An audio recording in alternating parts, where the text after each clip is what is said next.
Good morning, friends. How are you? I hope you all are well. So, in this lecture, we are going to discuss or we are going to start the second unit of digital system design, that is combinational circuit. First of all, we will understand what is a combinational circuit. After that, we will try to design combinational circuits. So the basic funda I will introduce you, and you will learn better how to design a combinational circuit. So there are so many combinational circuits, but what is the difference and how to find out and how to identify that circuit is a combinational circuit. So let's start. So in this unit 2 is a combinational circuit. So पहले हम बात करेंगे, first of all we will discuss what is a combinational circuit. देखिए, combinational circuits are those circuits whose output is depend upon only the present input. Basically, the output of a system which is depend upon only a present value of the input, does not depend upon any value, that is future value or the past value. So that circuits will called combinational circuits.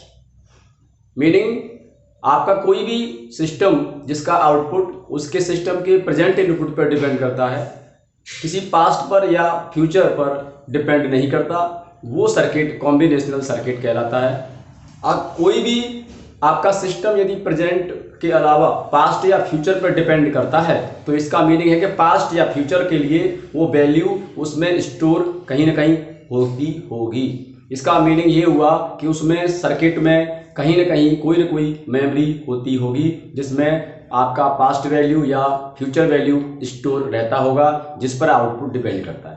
But here in this type of circuit ऐसा कोई भी memory नहीं होता, जिस वजह से past और future value का कोई इसमें कॉन्सेप्ट नहीं है. आउटपुट केवल और केवल आपके सिस्टम के प्रेजेंट इनपुट पर डिपेंड करता है.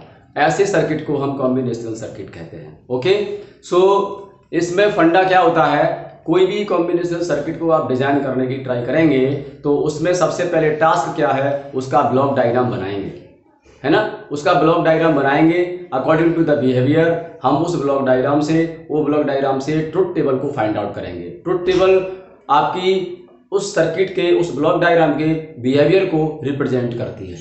और जब एक बार आपके पास ट्रुथ टेबल होगी तो वो ट्रुथ टेबल को आपको कन्वर्ट करना होगा, मिनिमाइज करना होगा एक लॉजिकल एक्सप्रेशन में.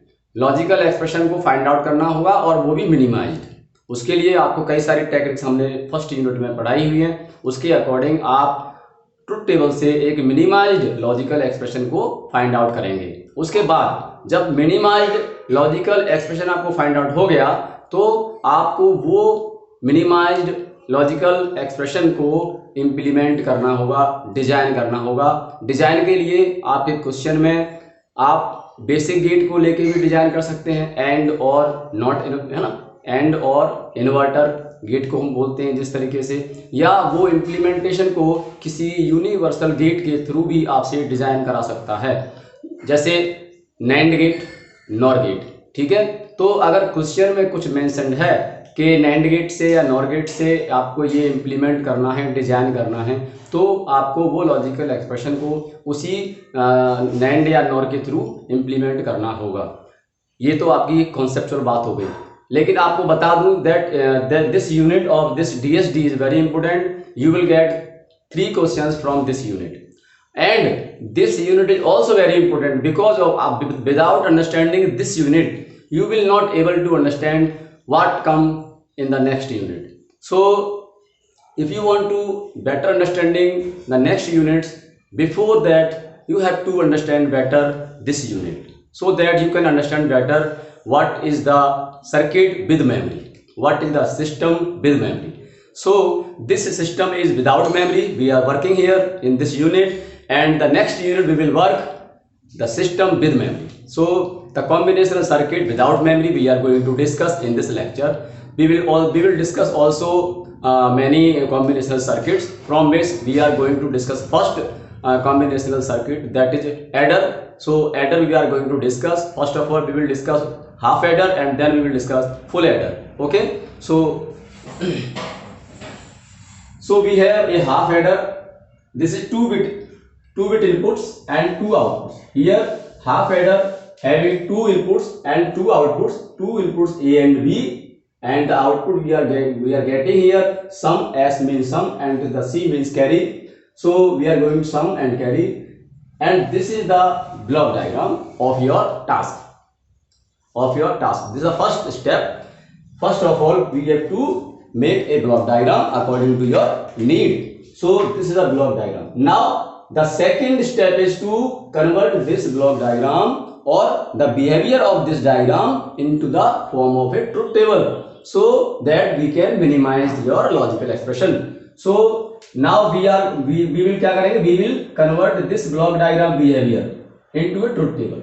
The second step, we are going to convert the behavior of this half adder into this truth table. So you can understand, the input we have A and B, and output also we have S and C, 2 inputs and 2 outputs. With 2 inputs we will have 4 combinations. So 0 0 0 1 1 0 1 1. Now what will be the output? If you add 0 plus 0 you will get 0 sum and will carry 0.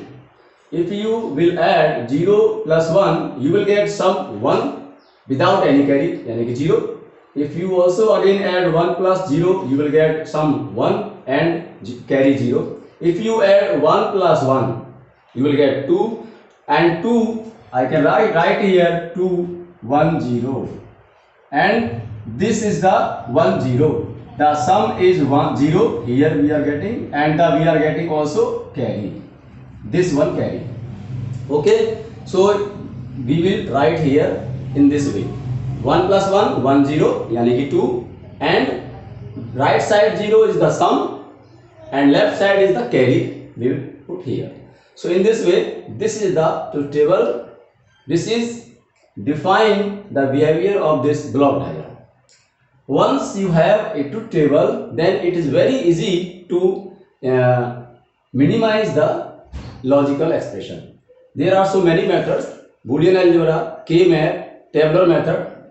Which is suitable you can apply and find out the minimized logical expression. So now we are going to find out the logical expression for this truth table. Truth table having 1 and 0. So we will calculate, we will understand, we will always observe 1.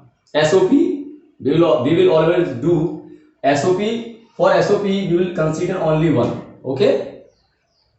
If you want to consider 0 you can consider, no problem, but we are going to consider 1 only SOP term. So we have 2 outputs, one is S, one is S. Where is in the S 4 output we have. अब कितने output ऐसे हैं जो 1 आ रहे हैं? So we have 2 outputs, this is 1 and this is 1. We have 2 locations at which the 1 is located. One is 0 1. 0 1 means A bar B. A bar B. This is the 1, and second one is 1. For 1 0 mean A B bar.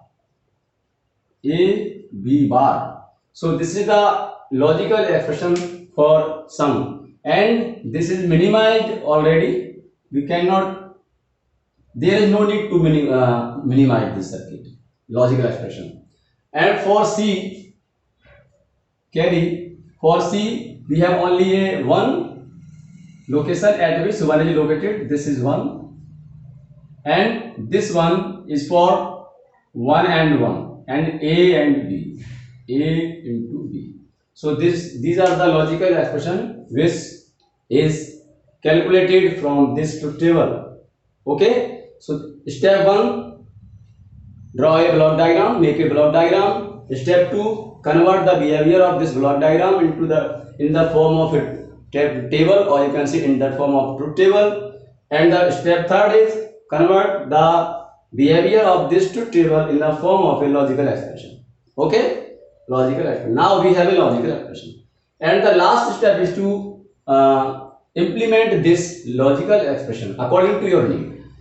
This logical expression implementation, they will do AND or inverter. We will also do this implementation using NAND gate. Also we will discuss the implementation using NOR gate.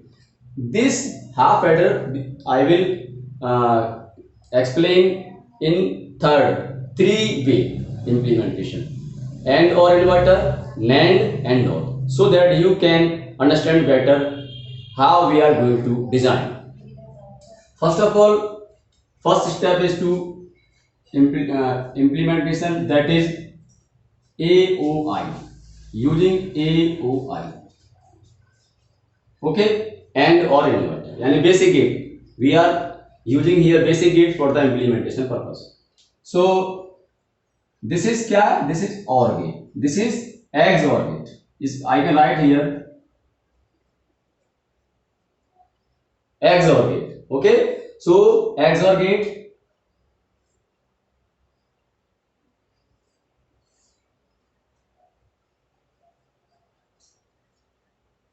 XOR gate, A and B inputs, and we are getting here sum. This is the implementation. And C is what? C is only the multiplication of A and B, means AND gate. AND gate, the output of this AND gate,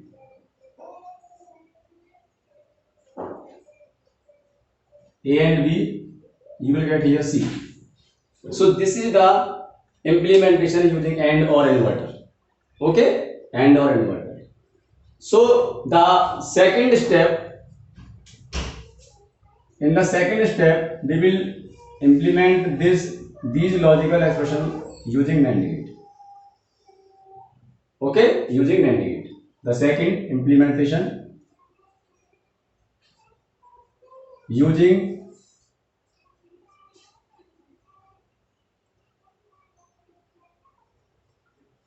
NAND gate.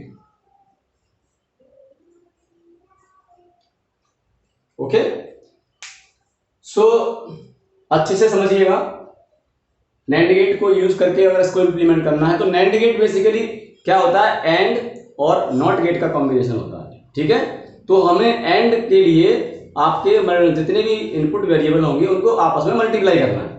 जितनी भी final term आएंगी वो सब multiply में आनी चाहिए. Okay, यहाँ पर सम में आ रही है, तो देखिए पहले एस को यूज करते हैं. एस आपके पास क्या गिवन है? A bar B plus A B bar, ये गिवन है आपके पास. अगर मैं इसमें A into A bar and B into B bar add कर दूं तो ए इंटू ए बार का मीनिंग होता है 0, बी इंटू बी बार का मीनिंग होता है ऑल्सो 0. तो इसका मतलब मैंने कुछ भी ऐड नहीं किया, इसके लॉजिकल एक्सप्रेशन में कोई भी इफेक्ट नहीं आएगा, कोई भी चेंज नहीं होगा. अब इसको सॉल्व करें अगर आप, तो आपको क्या मिल सकता है? देखिए, अगर आप ए कॉमन लेते हैं इससे और इससे तो आपको क्या मिलेगा? ए बार प्लस बी बार, और यहाँ से बी कॉमन लेते हैं तो क्या मिलेगा? ए bar plus B bar. Okay, मैं इसको इस तरीके से सॉल्व करने का ट्राई कर रहा हूँ. आगे जब भी कभी बात आएगी तो आप XOR को NAND गेट या NOR गेट से किस तरह से इंप्लीमेंट करना है ये अच्छे से सीख सकें, बार बार आपको दिमाग ना लगाना पड़े. ठीक है, तो अब देखिए, अगर मैं इस वाले ब्रैकेट के अंदर जो वैल्यू है, मैं अगर इस पर डी मॉर्गन थ्योरम को अप्लाई करता हूं तो क्या मिलेगा? ए इंटू ए बी बार, ये क्या है? ए बार प्लस बी बार को लिख सकता हूं ए इंटू बी का बार. आप इसे अगर डी मॉर्गन थ्योरम को अप्लाई करोगे तो क्या हो जाएगा? A bar plus B bar. Okay, similarly we can write here A B bar. अब आपको याद रखना है कि जो XOR का ऑपरेशन होता है a into A B bar plus B into A B bar, ये याद रखना है आपको. ऐसे आता है a into A B bar plus B into A B bar. अब आपको इस लॉजिकल एक्सप्रेशन को क्या करना है? डी मॉर्गन थ्योरम में आपको अप्लाई करना है. तो डी मॉर्गन थ्योरम जब अप्लाई करेंगे, ध्यान रखना, ये क्या आ गया, इनटू में आ गया और इनटू में आ गया और ये सम है। अब आपको डी मॉर्गन थ्योरम को अप्लाई करके ये प्लस बी किस में कन्वर्ट करना है, इनटू में कन्वर्ट करना है, क्योंकि नैंड गेट को अप्लाई करना है, नैंड गेट में सारा इनटू होता है। ठीक है, तो ये क्या लिख सकता हूं मैं इसको, ए डॉट ए बी बार का बार डॉट ये प्लस को dot B into A B bar का बार, मैंने कुछ नहीं किया, प्लस को डॉट में कन्वर्ट कर दिया और ये दोनों जो टर्म है इन दोनों टर्म के ऊपर बार लगा दिया है। ओके, बार लगा दिया है। अब सारा इंटू हो चुका है, अब पूरे सारा इंटू हो चुका है, इस पूरे इंटू पर आप होल बार लगा दीजिए।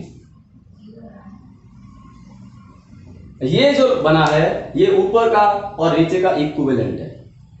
पहले क्या किया, मैंने पहले प्लस को इनटू में कन्वर्ट किया, उसके बाद जो दो टर्म हैं इन दोनों टर्म के ऊपर मैंने बार लगाया, फिर टोटल बार लगा दिया। ध्यान रखिए आगे ऐसे ही करना पड़ेगा आपको। ठीक है, तो अगर आपको नैंड गेट से इंप्लीमेंट करना है तो सारी टर्म का मल्टीप्लाई लेके आना है। ठीक है, सारी टर्म का मल्टीप्लाई लेके आना है। ठीक है, अब आप देखिए इसको इंप्लीमेंट कर सकते हैं। अब ये फॉर्म में आ गया, स्टैंडर्ड फॉर्मेट में आ चुका है। तो अब मुझे इसको डिजाइन करना है, तो मुझे पहले क्या बनाना है, a इंटू बी का बार, एक तो मुझे ये चाहिए क्योंकि ये दोनों में ही कॉमन है। ठीक है, a इंटू बी का बार। चलिए तो मैं एक नैंड गेट बनाता हूं, एक नैंड गेट बनाता हूं जिसका इनपुट क्या है, a एंड b। अब इसके आउटपुट पे क्या आएगा, a इंटू बी बार। तो जो a b बार दोनों में कॉमन है वो मेरा यहां आ गया। ठीक है, अब क्या है देखिए, अब क्या है कि a b बार के साथ a का मल्टीप्लाई हो रहा है, तो यानी कि ये दोनों को मिला के बात करूं तो ये एक एंड गेट है जिसमें a into A B bar, ये एक और एंड गेट बनाया मैंने, एक और आपका नैंड गेट बनाना है। नैंड गेट क्यों कह रहा हूं कि ऊपर से बार लगा हुआ है। पहले एंड बना लीजिए, a dot A B bar, तो ए बी बार और a, तो a and A B bar का इंटू आ जाएगा और उसका क्या लगा रखा है, बार, तो ये क्या बन गया, नैंड गेट। तो ये यहां पे क्या टर्म आ गई, a into A B bar का बार। ठीक है, तो ये टर्म इंप्लीमेंट हो गई।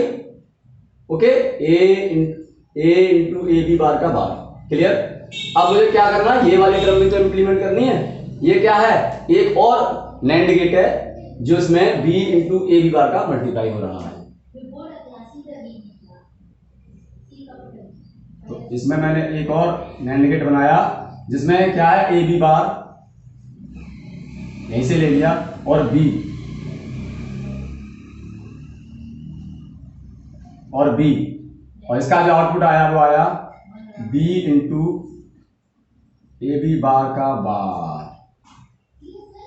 ठीक है, ए बी बार का बार ये आ गया। अब क्या कर रहा है, अब ये दोनों term, this term and this term, दोनों क्या हो रही हैं, मल्टीप्लाई हो रही हैं, और मल्टीप्लाई होने के बाद पूरे का बार लग रहा है। तो मल्टीप्लाई करने के लिए फिर से मुझे एंड गेट और बार करने के लिए नॉट गेट लगाना पड़ेगा। तो नैंड गेट को मैं अप्लाई करता हूं फिर से, जिसमें क्या हो रहा है, ये टर्म जा रही है पहले, फिर ये टर्म जा रही है, दोनों का इंटू होके बार हो रहा है, इसका मतलब नैंड गेट लगा। ये क्या आ गया मेरा, सम आ गया। तो ये जो आपका हाफ एडर है इसको आपने यूजिंग नैंड गेट सम को इंप्लीमेंट कर दिया, डिजाइन कर दिया। कैसे किया है समझ में आ गया होगा। फिर भी कोई अगर डाउट रहेगा तो कमेंट बॉक्स में बता सकते हैं, क्लास के अंदर आप मुझसे डिस्कस कर सकते हैं, कोई प्रॉब्लम नहीं है। तो ये मेरा सम का इंप्लीमेंटेशन हो गया यूजिंग नैंड गेट। नाउ अब मेरे को क्या करना है, अब मुझे सी भी देखना है, सी का भी तो करना है। तो मैं सी का यहां बनाता हूं पहले। सी क्या है, देखिए सी क्या है, a इंटू बी, और a इंटू बी को मैं लिख सकता हूं a इंटू बी का double bar, a into B का डबल बार। तो मुझे क्या करना है, ए बी बार तो ये रहा, इसका नॉट गेट अप्लाई करना है, ए बी बार पर नॉट गेट अप्लाई करना है क्योंकि एक और बार लगा हुआ है। तो मैं इस ए बी बार से इनपुट लूंगा,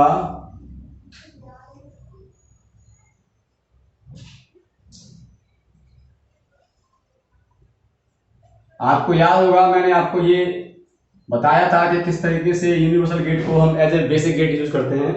तो अगर आप ये ए बी बार को दोनों की जगह देंगे तो वो A B bar into A B bar का मीनिंग ए बी बार ही मिलेगा और उसका आउटपुट क्या हो जाएगा, ए बी बार का डबल बार।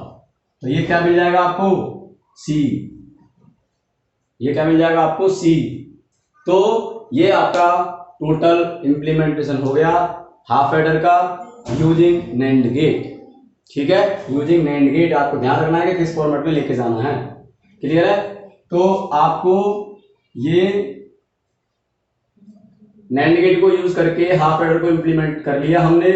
ठीक है, अगर आप क्वेश्चन में ये दे रखा हो कि अगर आपको ये नॉर गेट यूज करके इंप्लीमेंट करना है तो अब आप नॉर गेट को इंप्लीमेंट करके कैसे करेंगे ये बात कर लेते हैं। ठीक है, तो this is the using NAND gate. In third step, we will learn this implementation using NOR gate.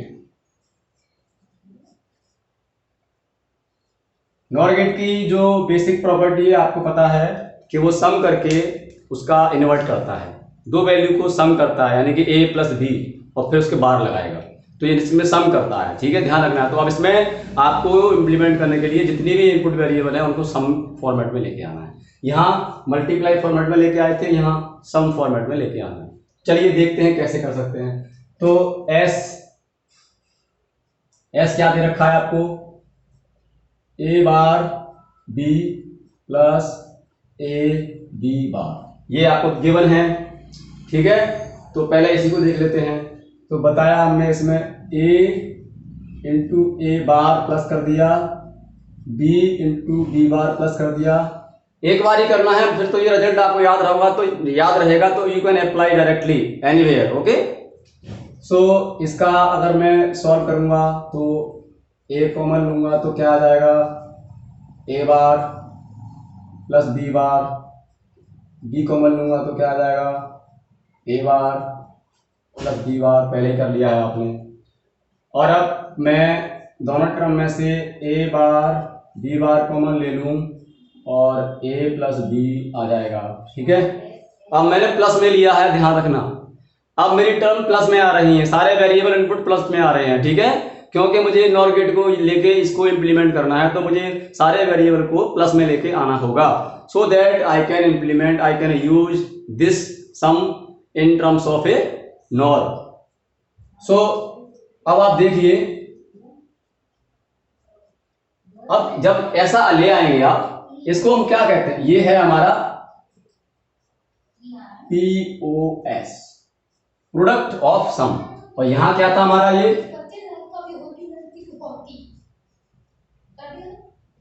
S some of product. तो ध्यान रखना है आपको, यहां प्रोडक्ट ऑफ सम लेके आना। क्लियर? अब देखिए मिल गया। अब हम इसको क्या करना है, जब इस फॉर्मेट में आ जाएगा तो कुछ नहीं करना, ये जो इनटू हो रहा है इसको प्लस करना है और दोनों टर्म के ऊपर बार लगा देना है। तो पहले क्या करूं, पहले मैं इसको ऐसे ही लिखता हूं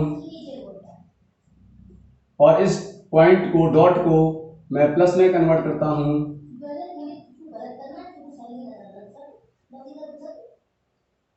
अब मुझे क्या करना है, इन दोनों के ऊपर बार लगा देना है। ठीक है, फिर टोटल बार लगा देना है, दोनों टर्म का सम, फिर टोटल बार लगा देना। अब इसका मीनिंग और ऊपर वाले का मीनिंग सेम है। अगर आप इसको डी मॉर्गन थ्योरम से ओपन करेंगे, ट्राई करेंगे सॉल्व करने की, तो you will get the same answer. लेकिन अब मैंने इसको नॉर गेट में इंप्लीमेंट करना है, सारी टर्म सम में आ रही है और अब देखिए आपको करना है। तो क्या है मेरा पहला है a प्लस बी का बार। पहले मेरे पास दो इनपुट हैं a एंड b, पहले a प्लस बी का बार बन गया ना नॉर गेट, तो पहले a प्लस बी का बार लगा लेते हैं।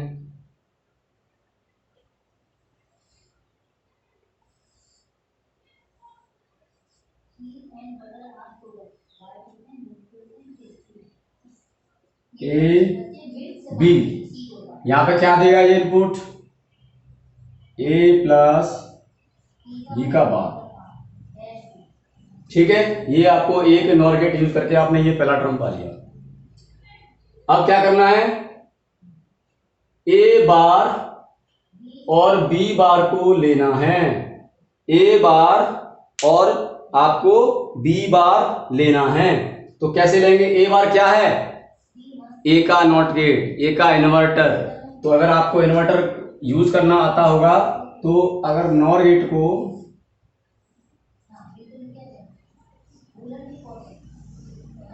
ऐसे अगर देंगे तो यहां पे क्या आ जाएगा, a bar. So this is the a बार, ठीक है, दिस इज द a बार। ऐसे ही आपको और क्या करना है, b बार, b बार। तो b के लिए क्या करूंगा, दिस इज b बार। सारे निकालिए, कुछ बचा क्या, कुछ नहीं। तो देखिए अब क्या करना है, a बार और b बार को सम करना है और फिर उसका बार लगाना है। तो यानी कि एक और गेट मैंने लगाया है जिस पर a बार और b बार इनपुट है और उसका बार लगाना है। तो ये क्या आ जाएगा, a bar plus b bar का बार। क्लियर है, a bar plus b bar का बार, ये टर्म आ गई और ये टर्म भी आ गई। अब ये दोनों टर्म को फिर से सम करना है, this term plus this term, यानी कि एक और आपको नॉर गेट यूज करना है, एक और आपको नॉर गेट यूज करना है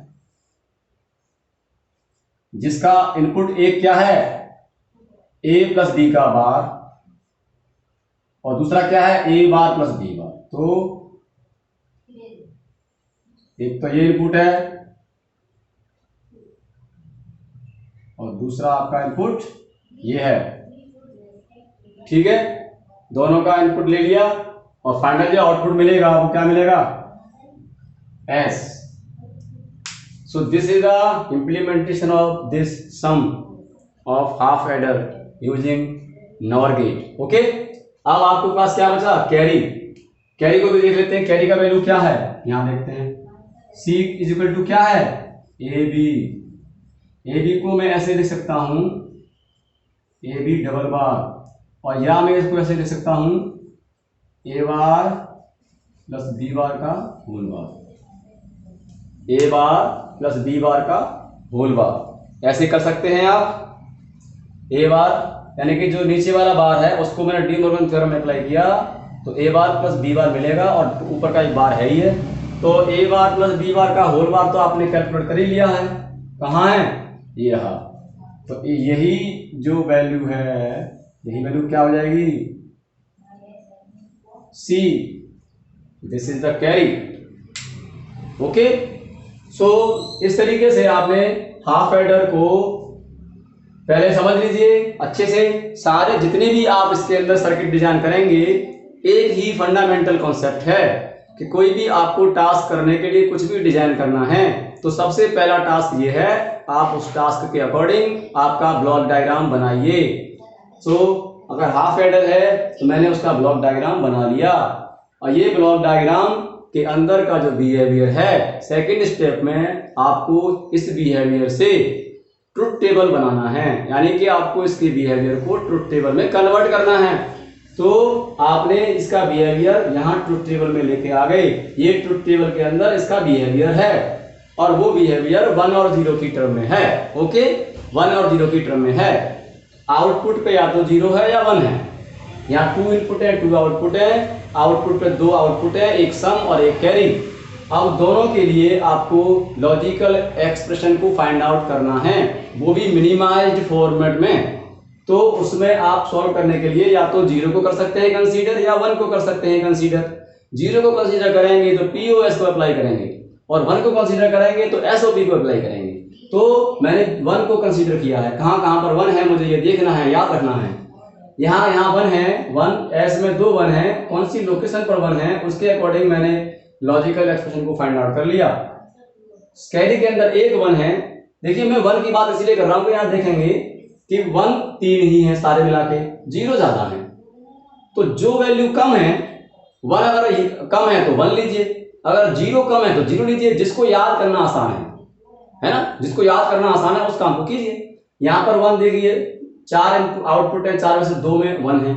यहाँ 4 आउटपुट है, 4 में से 1 में 1 है, बाकी 3 में 0 है। तो मैं तो 1 लेना चूज करूंगा ना, तो इसलिए मैंने 1 ले लिया। एसओपी लेके हम बात कर रहे हैं।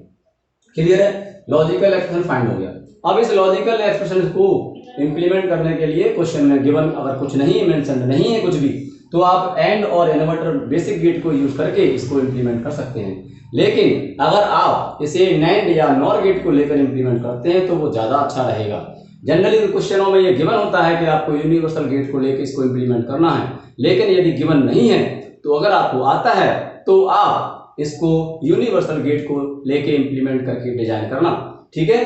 तो यहां मैंने आपको इस हाफ एडर को नैंड गेट और नॉर गेट को लेकर के उसको डिजाइन करके मैंने बताया है किस तरीके से मैंने लॉजिकल एक्सप्रेशन को उस फॉर्मेट में लाया हूं, है ना, एसओपी के फॉर्मेट में लाया हूं। किस तरीके से डी मॉर्गन थ्योरम को अप्लाई करके मैंने उसको फॉर्मेट में बनाया है। नैंड गेट के अप्लाई करने के लिए सारे टर्म का मल्टीप्लाई होना जरूरी है, उस फॉर्मेट में लेके आना है आपको। तो ये आपने लेके आए हैं। और नॉर गेट के लिए सारे टर्म का प्लस में आना जरूरी है। ठीक है? सारे टर्म का प्लस में आना जरूरी है, इसलिए मैंने उसको पीओएस में लेके आया हूं। क्लियर है? ये आपको कॉन्सेप्चुअल फंडामेंटल आपको याद रखना है किसी भी सर्किट के लिए। तो आपको सबसे पहले ये याद रखना है कि जो एक्सओर होता है A into A B bar plus B into A B bar, ये होता है। बार बार करने की जरूरत नहीं पड़ेगी आपको। ठीक है? तो दोस्तों आपको ये हाफ एडर क्लियर समझ में आ गया होगा। ठीक है? आई थिंक आपको डाउट नहीं होगा। इसके आगे वाले लेक्चर में मैं फुल एडर की बात करूंगा, जिसमें आप समझ पाएंगे कि फुल एडर क्या होता है। फुल एडर के अंदर हम लोग 3 इनपुट्स लेके बात करते हैं। ठीक है? ये हाफ एडर को किस तरह से यूज करना है यूजिंग नैंड नॉर, ये सब सीख गया। अब नेक्स्ट लेक्चर में हम फुल एडर की बात करेंगे। इस लेक्चर में इतना ही है और thank you for watching my video. और लाइक करना ना भूलें, लाइक जरूर करें। ठीक है? मोटिवेशनल मिलता है, आपका मोटिवेशनल मिलता है तो आपको अच्छा लगता है हमें, आप लाइक करते हैं तो लाइक करना ना भूलें। ठीक है? तो इसके सेकंड लेक्चर में हम बात करेंगे हाफ फुल एडर की। तो ये हमारा सीरीज अब सेकंड यूनिट की स्टार्ट हो गई है। ठीक है? लेक्चर 25 है।